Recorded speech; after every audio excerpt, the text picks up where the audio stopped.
Start. देखिए, हम लोगों ने प्लांट के बारे में और इस यूनिसेलुलर एनिमल के बारे में डाइजेशन पढ़ लिया। Now comes toward the nutrition in human beings. सभी को मालूम है, we all know that what are the parts and what are the organ involved in our digestive system. Basically सबको मालूम है। तो हम लोग अब पूरे कॉन्सेप्ट को बड़े ध्यान से समझते हुए आगे काम करेंगे कि डाइजेस्टिव सिस्टम ह्यूमन बींग्स का कैसे काम करता है, उसमें कौन कौन से पार्ट इन्वॉल्व हैं, कौन कौन से ऑर्गन इन्वॉल्व हैं। तो सबसे पहले आप ध्यान दीजिए कि अगर देखा जाए डाइजेस्टिव सिस्टम ह्यूमन बींग्स को हमने दो भागों में डिवाइड कर दिया। डायग्राम आपके पास है। पहला पार्ट आप देखेंगे कि एलिमेंट्री कैनाल, पहला पार्ट, ठीक है, फर्स्ट वन। दूसरा पार्ट आप देख सकते हैं, जो मैं डिवाइड कर रहा हूं, gland, digestive gland.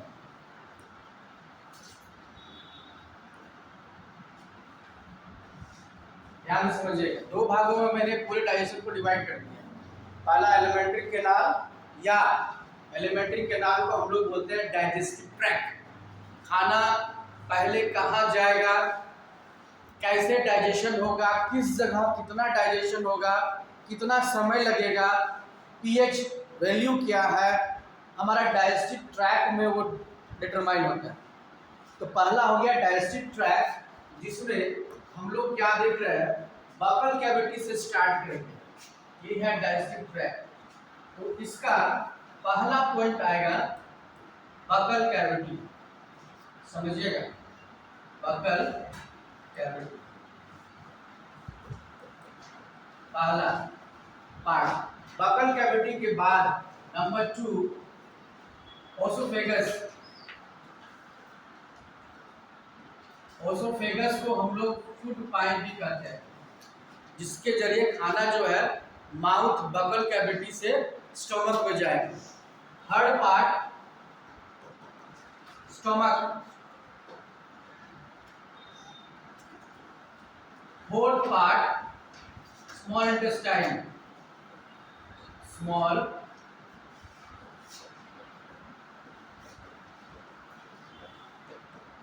Intestine. Fifth part large intestine, large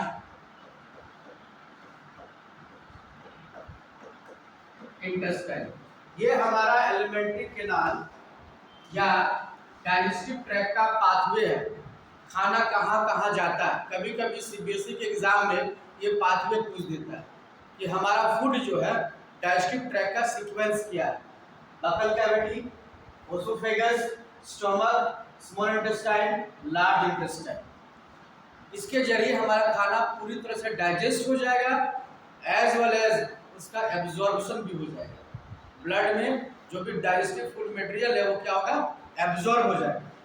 ना इस डाइजेशन में जो फूड का डाइजेशन हो रहा है, उसके डाइजेशन में कौन कौन सा ग्लैंड हेल्प करता है। तो सबसे पहले आप हमें ये बताइए, what do you mean by gland. Gland से क्या समझते हैं? Yes, loudly. ग्लैंड का मतलब क्या है? यस, वैसा पार्ट्स ऑफ बॉडी या ऑर्गन जो कुछ न कुछ सिक्रेट करे, वेदर इट इज एंजाइम और हार्मोन्स या कोई भी chemical substance. Hormone is nothing but that is the chemical substance which has specific target. विशेष प्रकार का टारगेट होता है, काम दिया जाता है। एंजाइम भी सीक्रेट हो सकता है, तो कुछ ना कुछ जो सिक्रेशन का काम करे उसको ग्लैंड बोलते हैं। तो डाइजेस्टिव ग्लैंड में कौन कौन सा ग्लैंड इन्वॉल्व है, आइए उसको देखते हैं। सबसे पहले जो ग्लैंड है वो आएगा सलेवरी ग्लैंड। सलेवरी ग्लैंड पहला gland. Two gastric gland, gastric gland. Number 3 liver. Number 4 pancreas. Number 5 Brunner gland. Number 5 Brunner gland.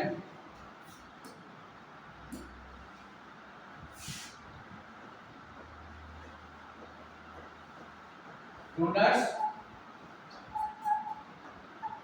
Glands. Mainly ये सारे और भी बहुत सारे ग्लैंड इन्वॉल्व होते हैं जो आपके सिलेबस में उतना टच नहीं करना है। तो in class 10 syllabus we have studied about salivary gland, gastric gland, liver, pancreas and Brunner gland. तो दो चीजें हमको पढ़ना है। पहला एलिमेंट्री कैनाल क्या स्ट्रक्चर है, क्या क्या काम होता है। दूसरा सैलिवरी ग्लैंड से कौन कौन से या डाइजेस्टिव ग्लैंड से कौन कौन से एंजाइम का सिक्रेशन होता है जो डाइजेशन में हेल्प करता है। ये कॉन्सेप्ट समझ में आया, बेसिक कॉन्सेप्ट समझ में आया। क्या है, दो चीज हमको पढ़ना है, एलिमेंट्री कैनाल और डाइजेस्टिव ग्लैंड। क्लियर, यहाँ पे सभी को क्लियर है। आइए डायग्राम को देखते हैं। एलिमेंट्री कैनाल की बात करें, पहला आ गया आपको, फर्स्ट आ गया बकल कैविटी जो कि माउथ। नंबर 2 ओसोफेगस, ये जो रास्ता आपको दिख रहा है ये क्या है, ओसोफेगस। खाना इसी के जरिए माउथ से लेकर स्टमक में आएगा। Number 3 stomach. Number 4 small intestine and last one liver, sorry large intestine. आइए इस स्मॉल इंटेस्टाइन का भी फर्दर क्लासिफाइड किया गया है। लार्ज इंटेस्टाइन, स्मॉल इंटेस्टाइन के कई पार्ट हैं जिसका अलग अलग नाम है। तो स्मॉल इंटेस्टाइन को हम देखते हैं, इसको 3 भागों में डिवाइड किया गया है। पहला ड्यूडेनम,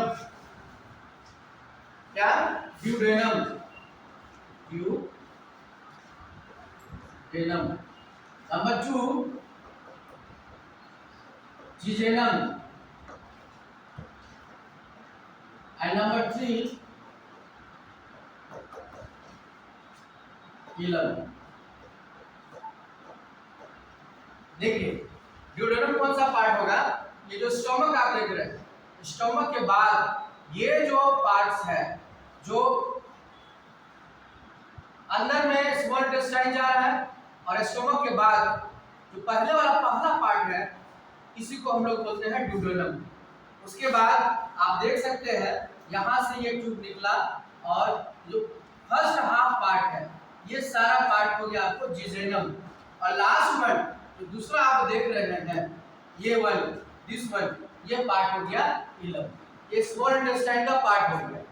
अब हम लोग लार्ज इंटेस्टाइन के पार्ट्स को देखते हैं। लार्ज इंटेस्टाइन के पार्ट्स कौन कौन से हैं। नंबर 1, इसके कई पार्ट्स हो सकते हैं, एक पार्ट नहीं कई पार्ट्स हो सकता है, लेकिन मेनली हमको 3 पार्ट्स पढ़ना है लार्ज इंटेस्टाइन का। तो सबसे पहले लार्ज इंटेस्टाइन का जो पहला पार्ट है वो है कैशियम। नंबर 2 कैशियम के बाद colon, very good, colon. And number 3 तीसरा पार्ट रेक्टम, गुड, आप इससे फेमिलियर है रेक्टम। इसके भी मेनली 3 पार्ट है। तो यहाँ पर इस डायग्राम को हम लोग देखने की समझने की कोशिश करेंगे कि कैशियम कौन सा है, कोलन कौन सा है और रेक्टम कौन सा है। आइए इस डायग्राम को ध्यान से देखो। This is the part of the large intestine, ये पार्ट आपका लार्ज इंटेस्टाइन का है, ये पार्ट लार्ज इंटेस्टाइन का। तो सबसे पहले स्मॉल इंटेस्टाइन जहां पर खुल रही है ये जगह, इस जगह को हम लोग बोलते हैं कैशियम। ये पार्ट आपका क्या है, कैशियम में। उसके बाद यहां से लेकर यहां तक पूरा ये है आपका क्लोन, जो दूसरा पार्ट है। तो क्लोन का 3 हिस्सा हो गया। पहला असेंडिंग, दूसरा ये पार्ट जो कि आपका हॉरिजॉन्टली जा रहा है, और तीसरा डिसेंडिंग पार्ट जो कि बहुत बड़ा पार्ट बनाता है लार्ज इंटेस्टाइन का क्लोन। उसके बाद क्लोन के बाद जो ये जगह आप देख रहे हैं इसको बोलते हैं क्या? रेक्टम। क्या बोलते हैं? रेक्टम। क्लियर? और ये रेक्टम के बाद ये एनस ओपनिंग है, इसको बोलते हैं एनल ओपनिंग। एनस। तो लार्ज इंटेस्टाइन और स्मॉल इंटेस्टाइन का भी फर्दर पार्ट्स उसको डिवाइड किया गया। तो हम लोग एलिमेंट्री कैनाल समझ में आ गया। हम लोग का एलिमेंट्री कैनाल क्या है? माउथ से लेकर के एनस तक, ये हमारा एलिमेंट्री कैनाल है। खाना का पाथवे क्या है? खाना किस किस रास्ते में जाएगा, और जैसे जैसे जिस रास्ते में जाएगा ग्लैंड इन्वॉल्व होगा और ग्लैंड उस खाना को डाइजेस्ट करेगा। आइए ग्लैंड के बारे में भी थोड़ा देख लेते हैं, ग्लैंड कहाँ कहाँ प्रेजेंट है। सबसे पहले ग्लैंड की बात करें, सिलिवरी ग्लैंड जो कि 3 पेयर होता है। कितने pair? There are 3 pairs of salivary gland. 3 pair, ध्यान दीजिएगा, 3 पेयर्स। कहां कहां होता है 3 पेयर्स? सबसे पहले ये कान के नीचे ये हिस्सा में, पहला एक इधर एक इधर, 1 पेयर हो गया, ठीक है। दूसरा ठीक आपका जो टंग है, टंग के नीचे 2 हो गया, ठीक है। और तीसरा जो आपका जो बगल कैविटी है उसके तालु के पीछे। There are the 3 pair of the salivary gland, जिसका मेन सिक्रेशन क्या है? सिलिवरी ग्लैंड का मेन सिक्रेशन क्या है? एक्चुअल में salivary gland is the exocrine gland. There are 2 type of the gland, exocrine और एंडोक्राइनल। एक्सोक्राइनल किसको बोलते हैं? जो कुछ भी सिक्रेशन करे वो with the help of the duct transfer, उसको हम लोग बोलते हैं एक्सोक्राइन। जो भी ग्लैंड, सिलिवरी ग्लैंड स्लेवा निकलता है, मेन इसका इंपॉर्टेंट पार्ट जो है वो है स्लेवा, ठीक है। ये जो स्लेवा निकलेगा, इस स्लेवा में क्या क्या रहता है? Yes, salivary amylase. Salivary amylase का दूसरा भी नाम है।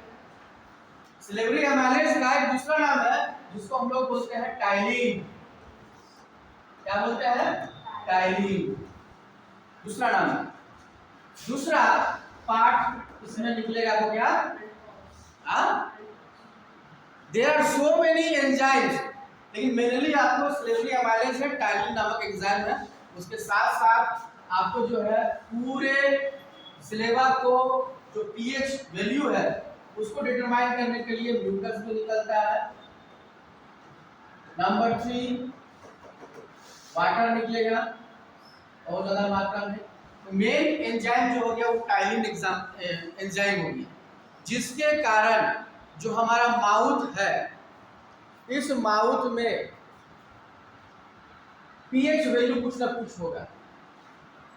एसिडिक मीडियम है कि बेसिक मीडियम है, कौन सा मीडियम, इस मीडियम में काम करेगा। तो ये टाइलिन नामक एंजाइम जो है हमारा माउथ का जो कैविटी है उसका पीएच वैल्यू डिटरमाइन करता है।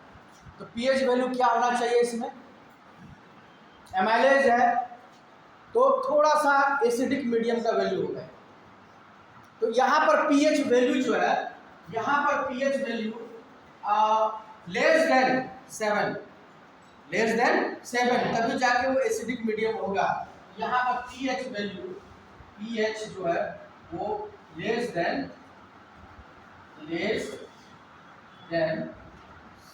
7 पीएच वैल्यू होगा। तो सबसे पहले देख लिए कि सिलिवरी ग्लैंड से कौन सा एंजाइम सीक्रेट करता है।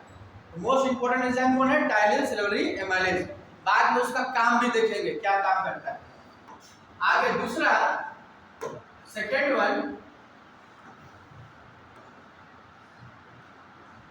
जो दूसरा ग्लैंड है वो स्टोमक के वाल में होगा। इसके वाल में होगा स्टोमक के वाल में, जिसको हम लोग बोलते हैं क्या, गैस्ट्रिक ग्लैंड। गैस्ट्रिक ग्लैंड एक नहीं कई सारे ग्लैंड रहते हैं इसके inner wall of the stomach, जिसका मेन जो एंजाइम वो सीक्रेट करेगा that is gastric juice.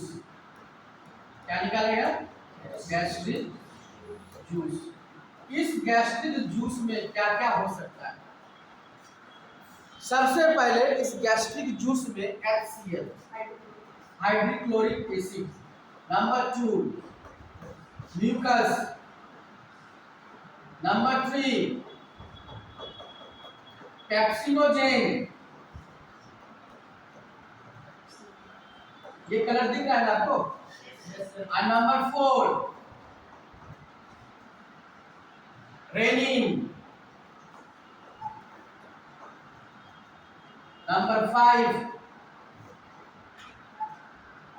Gastric lipase,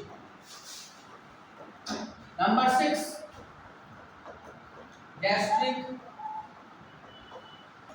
amylase.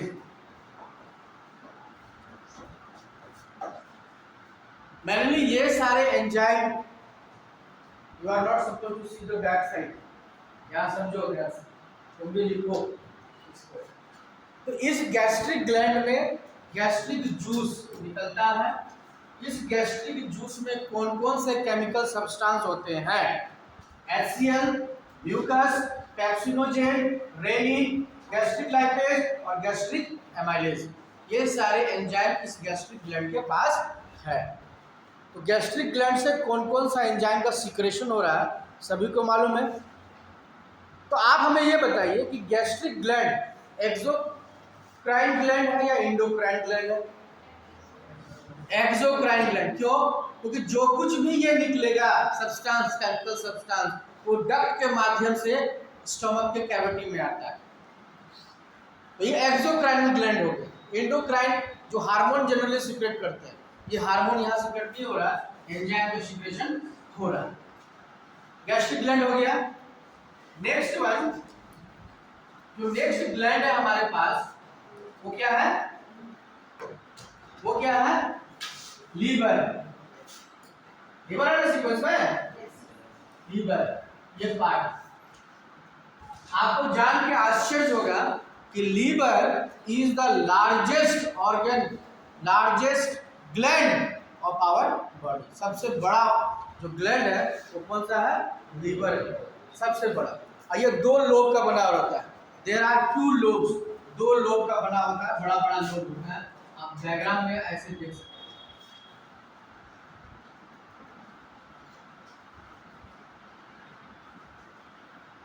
ये 2 लोब मिल करके पूरा एक लीवर का फॉर्मेशन करेगा, बाइलोब स्ट्रक्चर होता है। ठीक है। अच्छा, कोई बताएगा कि लीवर का फंक्शनल यूनिट क्या है? What is the functional unit of liver?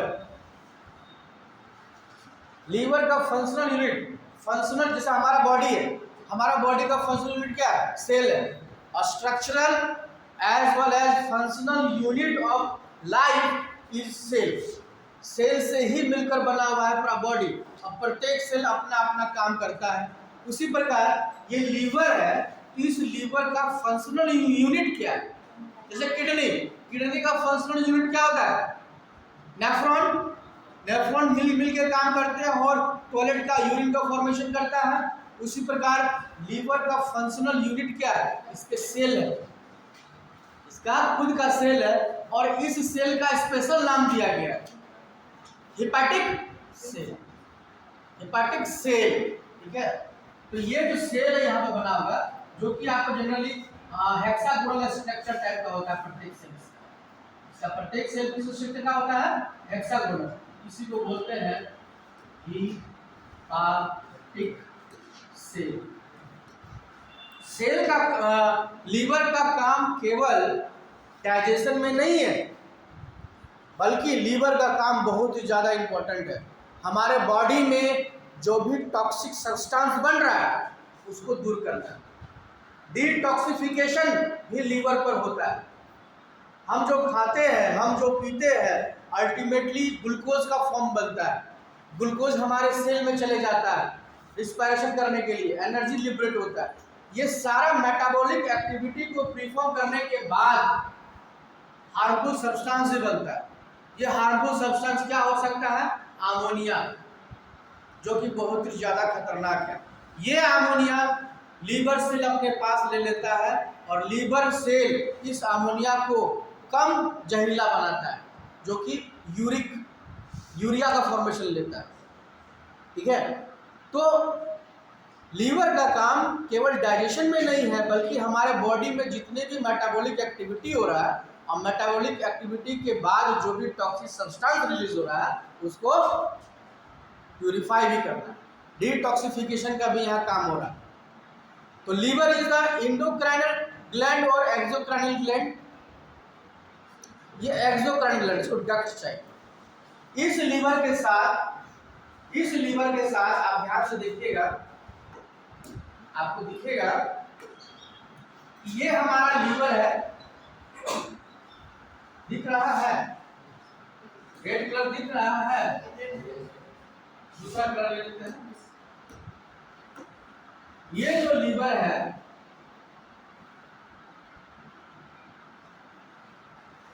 इस लीवर के पास एक छोटा सा सेट लाइक स्ट्रक्चर है, गॉल ब्लैडर। क्या बोलते हैं? Gall bladder. Gall bladder.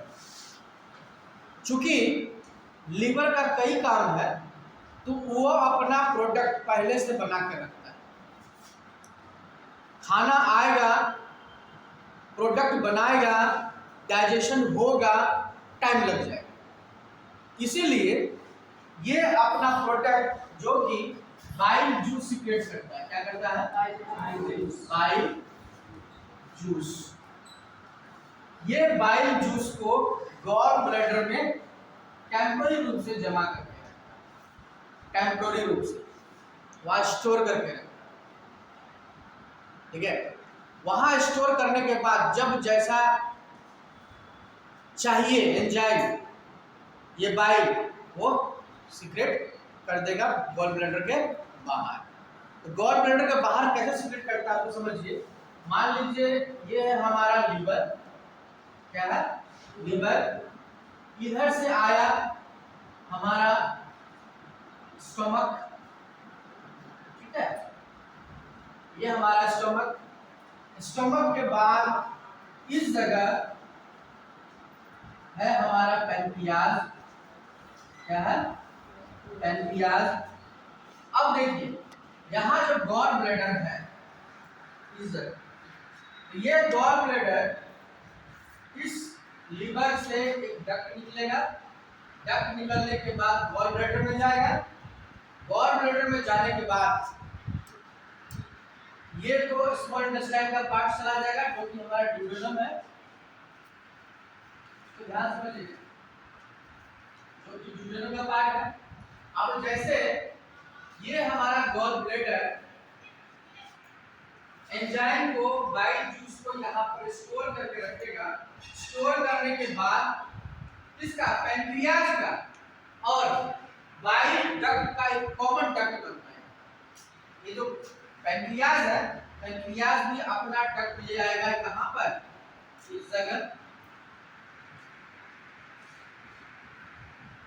इस जगह मैच करेगा, कॉमन डक्ट बनाया। उसके बाद कॉमन डक्ट बनने के बाद यहाँ से दोनों का डक्ट बाहर निकल के ड्यूडेनम में आएगा। यानी ये जो डक्ट है तो दिख रहा है, ये कॉमन डक्ट है किसका? पैनक्रियाज का भी और गॉल ब्लैडर का। देखिए सबसे पहले ये लीवर बाइल सीक्रेट किया इस रास्ते से, उसको यहाँ आगे जाने नहीं दिया। यहाँ रास्ता खुला हुआ है, जा सकता था लेकिन जाने नहीं दे रहा। क्यों जाने नहीं दे रहा उसको चर्चा करेंगे। बाइल जो है गॉल ब्लैडर में घुस गया। बाइल गॉल ब्लैडर में घुसने के बाद वहाँ स्टोर रहा। जब खाना नीचे आएगा स्मॉल इंटेस्टाइन में, अब यहाँ पर देखिए पैनक्रियाज का डक्ट और बाइल डक्ट दोनों कॉमन डक्ट है। इसका मतलब ये नहीं कि बाइल जो है पैंक्रियाज के डक्ट में घुस जाए, या जो पैंक्रियाज से जो एंजाइम निकल रहा है पैंक्रियाटिक एंजाइम वो बाइल डक्ट में घुस जाए, ऐसा नहीं होता है। क्यों नहीं ऐसा होता है? क्योंकि डाइजेस्टिव ट्रैक्ट में जहां जहां जंक्शन है, जहां जहां ज्वाइंट है, ज्वाइंट कहां कहां है भैया? सबसे पहले यहां पर ज्वाइंट है, ज्वाइंट है क्योंकि ये एसोफेगस और स्टमक दोनों को पार्टीशन यहाँ पर है, तो वहाँ एक ज्वाइंट है, वहाँ एक विशेष प्रकार का मसल है, स्मूथ मसल है वहाँ पर। इस स्मूथ मसल को हम लोग कंट्रोल नहीं कर सकते, हम लोग हिला नहीं सकते, वो ब्रेन के द्वारा ही कंट्रोल होगा। तो यहाँ स्पिंचर होता है, मतलब रबर टाइप का स्मूथ मसल दबा के रखता है, तो छेद जाएगा ही नहीं। जब ब्रेन चाहेगा, डाइजेस्टिव सिस्टम चाहेगा तभी वो खुलेगा। जब हम खाना खाते हैं, जो खाना यहाँ पर आ गया और जब हम उल्टा लटक, खाना खाने के जब हम उल्टा लटक जाते हैं तो खाना हमारा इधर नहीं आता। क्यों? क्योंकि यहाँ स्पिंचर लगा हुआ, बंद हो गया, खाना को अपोजिट डायरेक्शन में बहने नहीं देगा, आने नहीं देगा। तो डाइजेस्टिव ट्रैक्ट का प्रत्येक ज्वाइंट में स्पिंचर लगा हुआ, जिसके कारण आपका गॉल ब्लैडर का बाइल जो है वो पैंक्रियाटिक डक्ट में नहीं जाएगा, और पैंक्रियाज का जो पैंक्रियाटिक जूस है, एंजाइम है, वो बाइल डक्ट पर नहीं जाएगा। कॉमन डक्ट यहाँ बना हुआ है, कॉमन डक्ट से वो डुओडेनम में ही निकलेगा। समझ में आया? तो लीवर से क्या निकलता है? Bile juice. Generally bile juice से है वो बेसिक नेचर का, ये खाना को बेस में कन्वर्ट कर सकता है। हम डाइजेस्टिव सिस्टम में जो गैस्ट्रिक ग्लैंड पढ़ रहे थे वहाँ एक्सियल देख रहे थे, वहाँ पर एक्सियल का मेन काम क्या हो रहा था? पूरे मीडियम को एसिडिक बनाना, ठीक है। बाइल का काम यहाँ क्या होगा? पूरे मीडियम को अल्कलीन बनाना, बेसिक नेचर बनाना। क्यों? हम लोग पता करते हैं क्यों ऐसा ये काम कर रहा है। यहाँ पे समझ में आया स्ट्रक्चर? सभी को समझ में आया? आगे चले। तो लीवर से हमारा बाइल निकला, मोस्ट इंपोर्टेंट ऑर्गन बाइल। उसके बाद जो पैंक्रियाज है, ये पैंक्रियाज पत्ता जैसा स्ट्रक्चर रहता है पैंक्रियाज। इस पैंक्रियाज से पैंक्रियाटिक जूस निकलेगा, पैंक्रियाटिक एंजाइम निकलेगा। क्या निकलेगा पैंक्रियाज से? पैंक्रियाटिक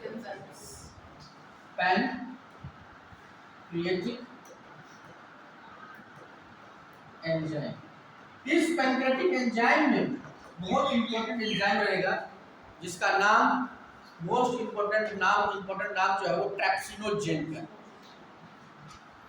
ठीक है। इसका है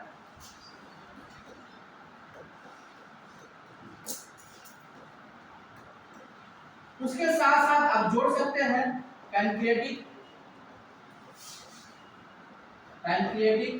amylase, pancreatic lipase, pancreatic maltase, pancreatic lactase, ASES। ये सारे एंजाइम इसके पास होंगे जो कि पैंक्रियाज से निकलेंगे। तो पैंक्रियाज से कौन कौन सा एंजाइम निकलता है आप सभी को मालूम चल गया। अब अगला ग्लैंड पैंक्रियाज के बाद वो है ब्रूनर ग्लैंड। कौन सा ग्लैंड है? Brunner gland. ब्रूनर ग्लैंड होता कहाँ है? Small intestine. कहाँ होता है? Small intestine. स्मॉल इंटेस्टाइन का जो पहला पार्ट है डुओडेनम, उसमें ब्रूनर ग्लैंड, ठीक है। स्मॉल इंटेस्टाइन का जो पहला पार्ट है, स्मॉल इंटेस्टाइन का जो पहला पार्ट है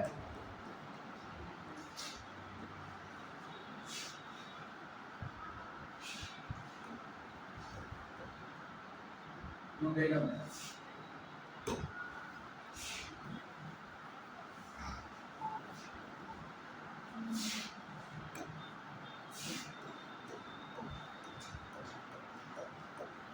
इस डुओडेनम में आपका ब्रूनर ग्लैंड एसोसिएटेड है।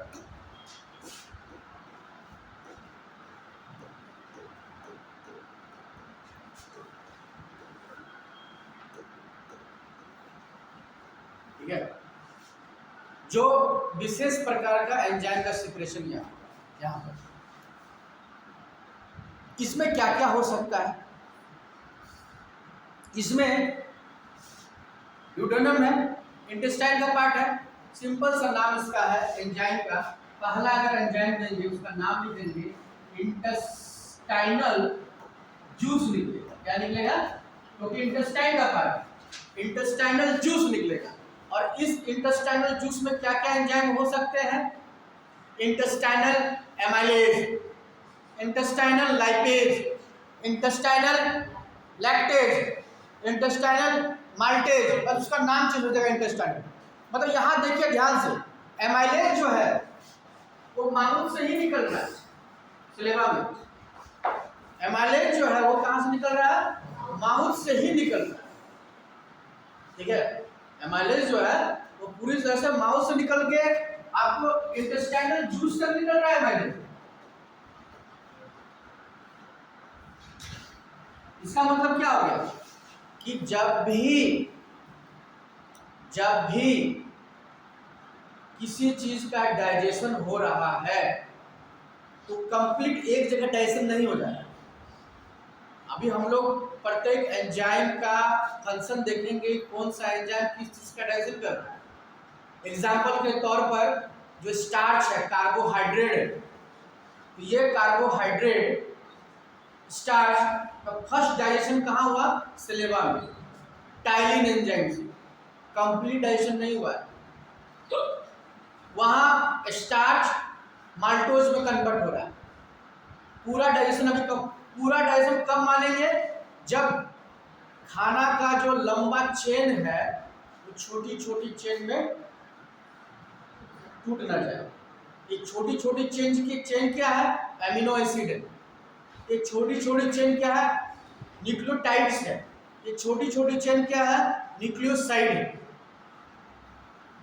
तभी हमारा आरबीसी ब्लड उसको एब्जॉर्ब कर पाएगा, बड़ी चेन को एब्जॉर्ब नहीं कर पाता।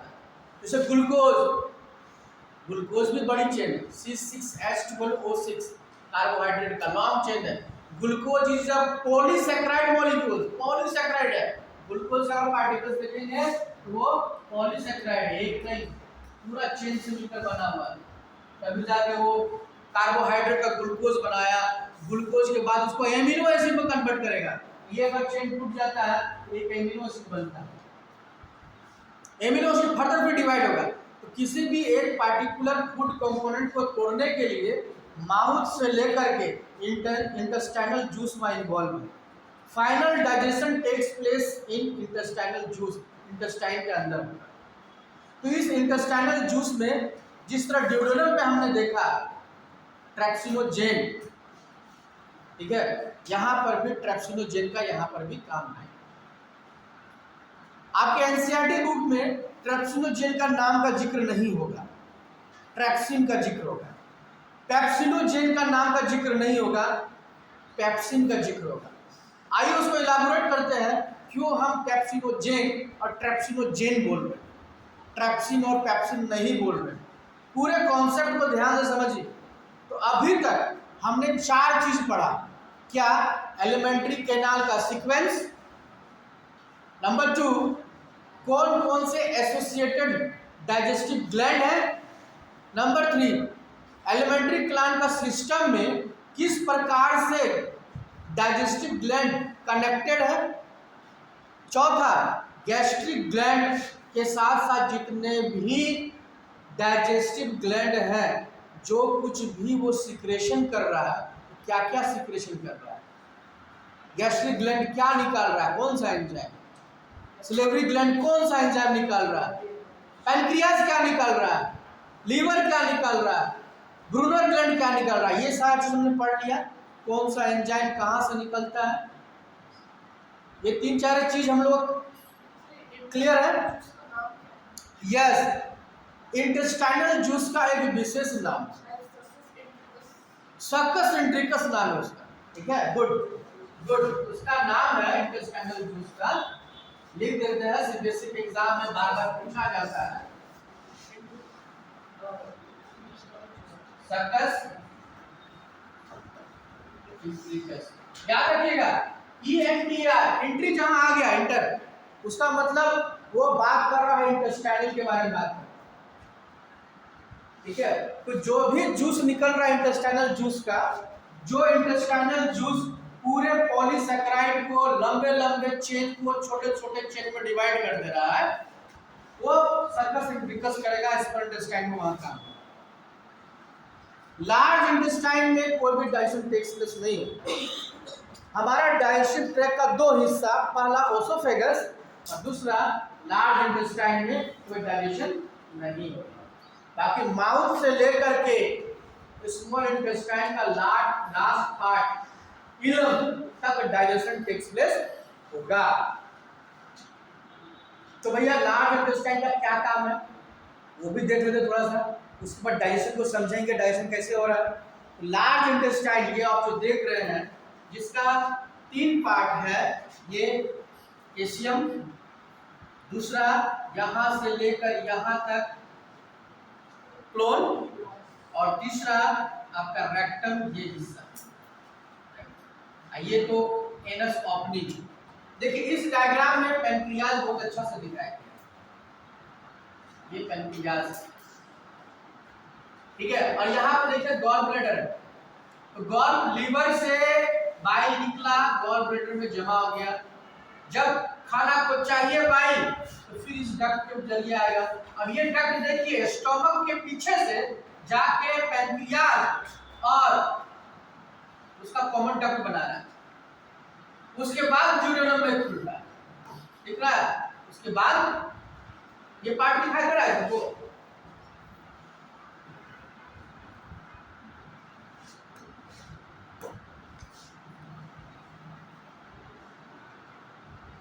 ये पार्ट दिखाई दे रहा है कैसे वहां पे कॉमन डक्ट बना रहा है, पैनक्रियाज का pancreatic duct number 1, number 2 bile का बाइल डक्ट, दोनों डक्ट आके मिलता है, कॉमन डक्ट बनता है, और ये कॉमन डक्ट ही ड्यूडेनम में खुल रहा है, ये कॉमन डक्ट ही ड्यूडेनम में खुल रहा है, दिख रहा है ना सबको, कॉमन डक्ट होता है। इसका मतलब ये नहीं है कि बाइल जो है वो पैनक्रियाटिक डक्ट में घुस रहा है, या पैनक्रियाज का एंजाइम जो है वो बाइल डक्ट में घुस नहीं, सभी जगह स्पिंचर लगा हुआ, जहां जहां जॉइंट है वहां वहां स्मूथ मसल्स का स्पिंचर लगा हुआ, रबड़ लाइक स्ट्रक्चर लगा हुआ जो कि बांध के रखता है। अगर बोर्ड के एग्जाम में पूछा जाए कि स्पिंचर कहां-कहां पाया जाता है, जहां जहां जॉइंट है, स्टमक और एसोफेगस के बीच में, स्टमक और ड्यूडेनम के बीच में, है ना। स्मॉल इंटेस्टाइन जगह जगह पर जहां फोल्डेड स्ट्रक्चर है, जहां जहां फोल्डेड स्ट्रक्चर है वहां पाए जाएंगे, ठीक है, इस जगह पाया जाएगा, ताकि खाना को बैकवर्ड डायरेक्शन में फ्लो ना किया जाए। इसमें एक चीज इंपॉर्टेंट और है, ध्यान से देखिएगा, ये हिस्सा, ये हिस्सा अपेंडिक्स का हिस्सा है, अपेंडिक्स जिसका अभी हमारे डाइजेशन में कोई रोल नहीं है, पहले हुआ करता था। जब हमारे पूर्वज के समय में, जब हम लोग आदि मानव हुआ करते थे, तब इस अपेंडिक्स का यूज हुआ करता था। क्या यूज हुआ करता था? पहले के लोग, आदि मानव के समय में लोग कच्चा चीज खाते थे, प्लांट लिया खाना शुरू कर दिया। अभी हम लोग क्या कर रहे हैं? पका के खा रहे हैं, परिवर्तन बहुत हो गया। तो पहले लोग कच्चा चीज खाते थे, तो कच्चा चीज में सेलुलोज, कच्चा चीज में जो ग्रीन पार्ट्स है, लकड़ी इसको हम लोग बोलते हैं,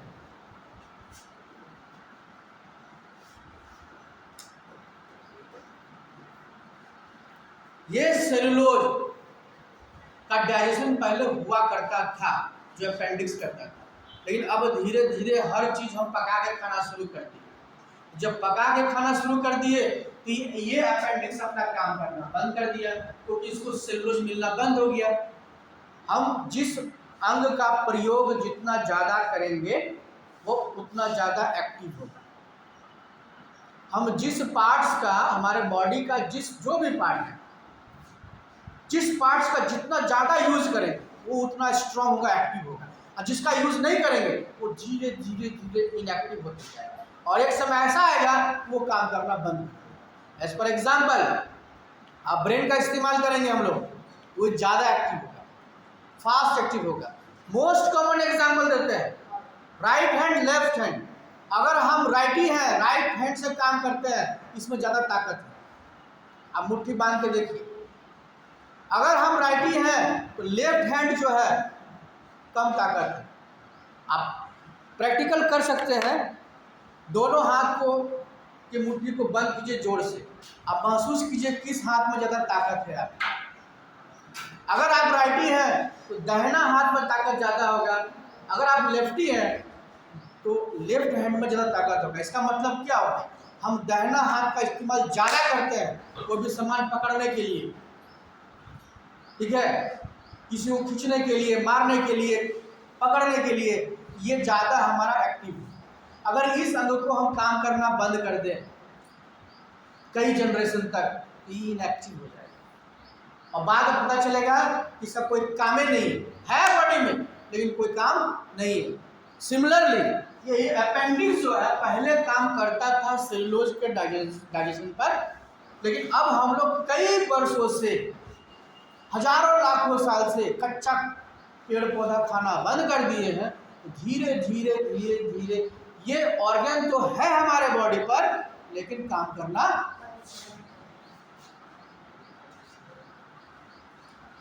ठीक है, काम करना बंद कर दिया। इसका एक विशेष नाम है। वैसा ऑर्गन को क्या बोलते हैं जो पहले फंक्शनल था अब फंक्शनल नहीं है, वैसे ऑर्गन को क्या बोलते हैं, विजिटल ऑर्गन। समझ में आ रहा है चीज, ध्यान समझ में आया। कभी कभी आपने सुना होगा कि भैया इसको अपेंडिक्स हो गया, ऑपरेशन करना पड़ेगा। अपेंडिक्स नहीं होता है, गलत वर्ड।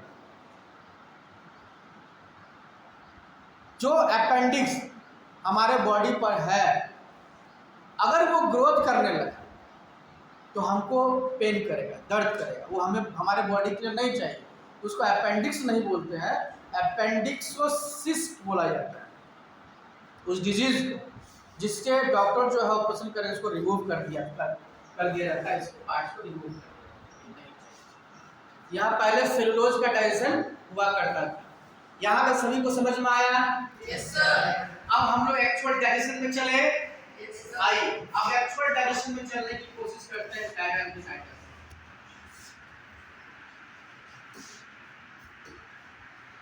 देखिए सीक्वेंस हम सभी को मालूम हो गया कि सबसे पहले खाना जाएगा माउथ में, बकल कैविटी में, उसके बाद ओसोफेगस, उसके बाद स्टमक, उसके बाद स्मॉल इंटेस्टाइन, लार्ज इंटेस्टाइन, उसका एनस से अनडाइजेस्टेड मटेरियल बाहर निकलता है।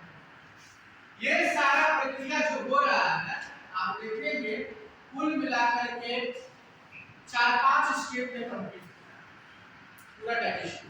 वो 4-5 स्टेज क्या है उसको समझते हैं। वो पहला स्टेज है जब हम खाना को मुंह में डाल रहे हैं, उसको बोलते हैं ingestion. Ingestion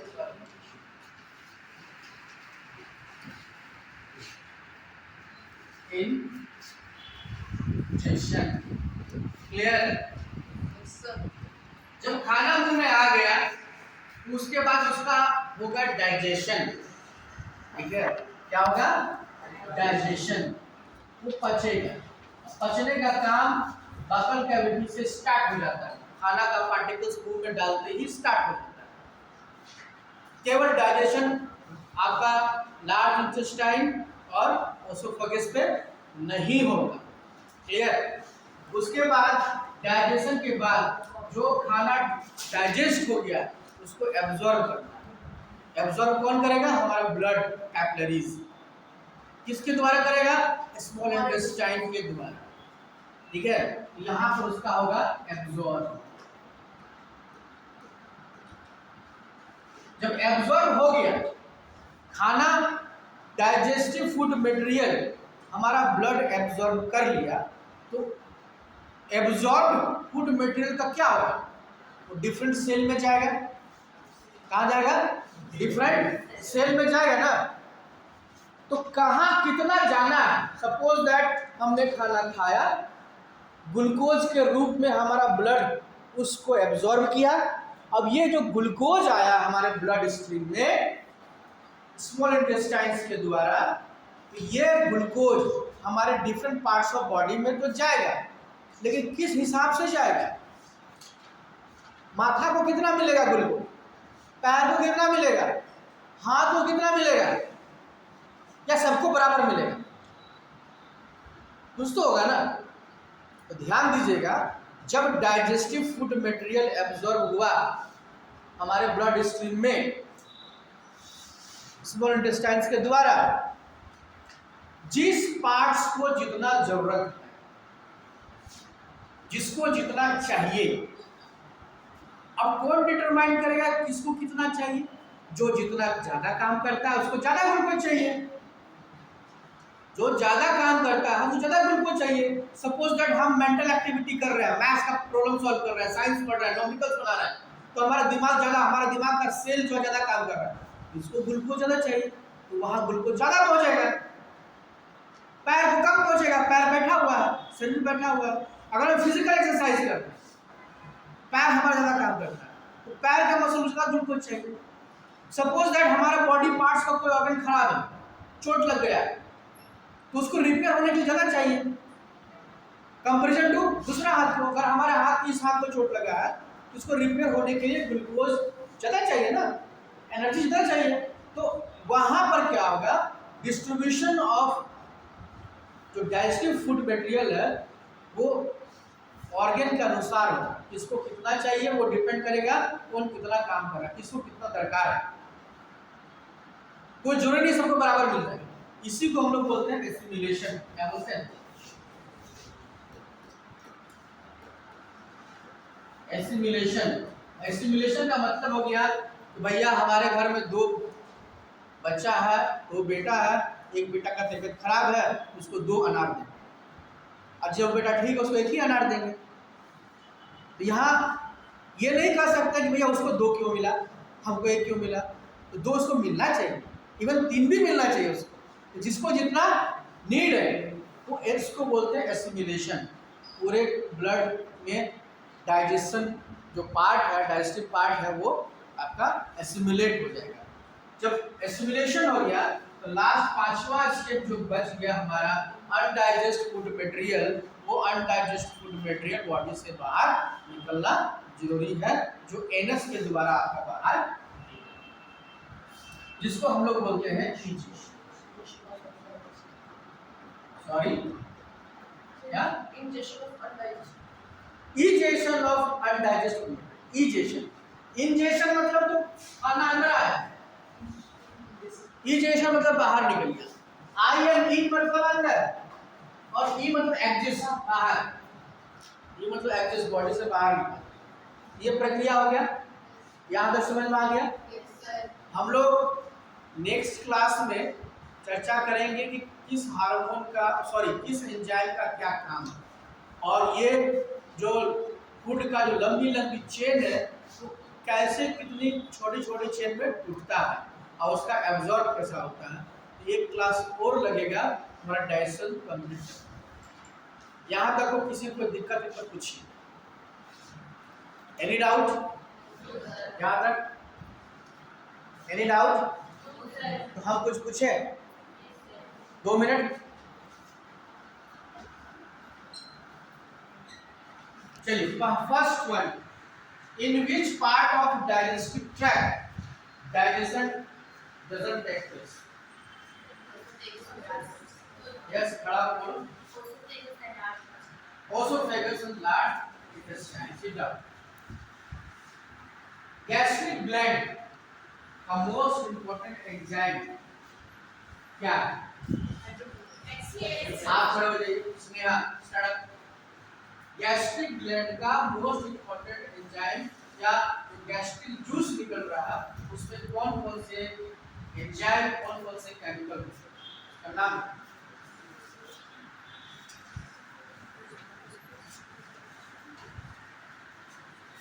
Madhu loudly.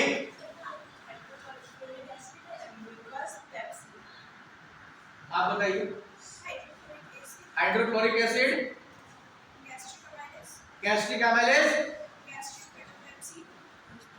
Not gastric pepsin, mucus, pepsinogen, pepsinogen याद कीजिएगा, पेप्सिन नहीं, पेप्सिनोजेन। क्यों पेप्सिनोजेन बोल रहे हैं हम, नेक्स्ट क्लास में उसको इलाबोरेट करेंगे। Rennin, gastric amylase, gastric lipase, ये सारे होते हैं ना।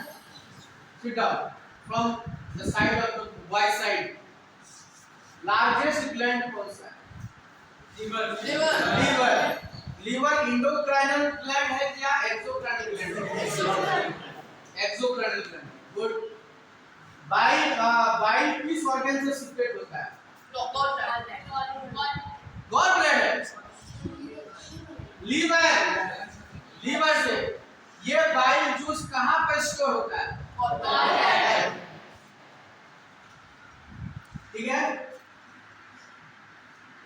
एक हेटेरोक्राइन ग्लैंड का नाम बताइए। हेटेरोक्राइन ग्लैंड का नाम बताइए। हेटेरोक्राइन ग्लैंड का मतलब those gland who acts both exo as well as endocrine. Gallbladder is a not a gland, वो केवल स्टोर करके रखता है। ध्यान दीजिएगा बच्चों, बहुत सारे बच्चों का कंफ्यूजन है। gallbladder is a gland. Gallbladder is a not a gland. It is the part of the digestive system which store bile juice, which concentrate the bile juice. बस इसका यही काम, जमा करके। सबसे हमने क्वेश्चन पूछा कि हेटेरो ग्लैंड का एग्जांपल बताइए जो इंडोक्राइनल और एक्सोक्राइनल ग्लैंड दोनों का था। Any idea? शायद पढ़ाते वक्त इसका जिक्र नहीं किए, ये भी कोई आइडिया? कौन बोला? यस मैडम, क्या बोला? Pancreas. Pancreas is the example of heterocrine gland जो इंडोक्राइन का भी काम करता है और एक्सोक्राइन ग्लैंड का भी काम करता है। कैसे?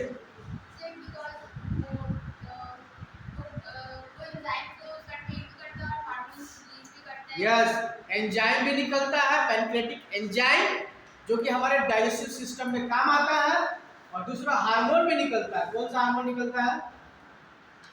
एनीबॉडी? कौन सा हार्मोन निकलता है? Glucagon and insulin hormone. Glucagon and insulin hormone. तो बैठिए, सिट डाउन। यहां तक कॉन्सेप्ट क्लियर हुआ? प्रत्येक क्लास में अगर हम क्लियर करेंगे प्रत्येक एंजाइम का फंक्शन क्या-क्या है तो और डाइजेस्टिव सिस्टम पूरा क्लियर हो जाएगा। कैसे डाइजेशन हो रहा है, हमने पेप्सिनोजेन का नाम क्यों बोला, ट्रैप्सिनोजेन का नाम क्यों बोला, ठीक है। आपके बुक में पेप्सिन का नाम दिया गया है, ट्रैप्सिन का नाम दिया गया है, उसका भी हम कल आएंगे। That's all for today.